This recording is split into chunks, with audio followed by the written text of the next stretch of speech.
పిల్లలకి evening snacks కింద శనక్కాయలు ఉడకబెడదామని చెప్పి ఇవైతే తీసుకొని 2 డేస్ పైనే అయిపోయింది. ఫ్రిడ్జ్లో పెట్టి మర్చిపోయాను.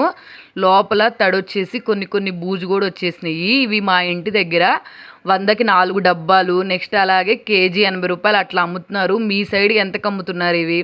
నేనైతే సీజన్లో ఒక్కసారైనా సరే చిలకడ దుంపలు, నెక్స్ట్ అలాగే ఈ శనక్కాయలు అస్సలు మిస్ అవ్వను. 1 టైమే తింటా, ఎక్కువ అయితే తినను. ఎందుకంటే డైజెషన్ ప్రాబ్లమ్స్ వస్తాయి అని చెప్పి ఇవైతే నేను ఎక్కువగా తినను. ఒక్కసారి తింటాను. మా పిల్లలకు కూడా అంతే 1 టైం పెడతాను. వీటిని నీళ్ళలో వేసుకొని ఒక 2 అవర్స్ నానబెట్టాను. ఎందుకంటే ఇసుక, మట్టి అలాగే వేస్ట్ చాలా వచ్చింది ఇంట్లో.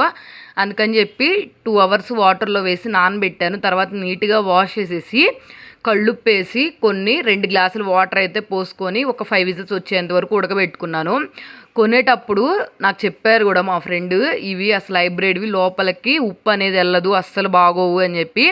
అయినా కానీ వినకుండా నేను తీసుకున్నాను డబ్బులు తెచ్చి. కానీ చివరికి ఇది 2 గుప్పెళ్ళు కళ్ళుప్పేసి ఉడకబెట్టినా సరే అస్సలు లోపలికి సాల్ట్ వెళ్ళలేదు. లోపల సప్పగా ఉంది, పైనేమో ఉప్పగా ఉంది. వీడియో నచ్చితే మాత్రం వెంటనే సబ్స్క్రైబ్ చేసుకోండి.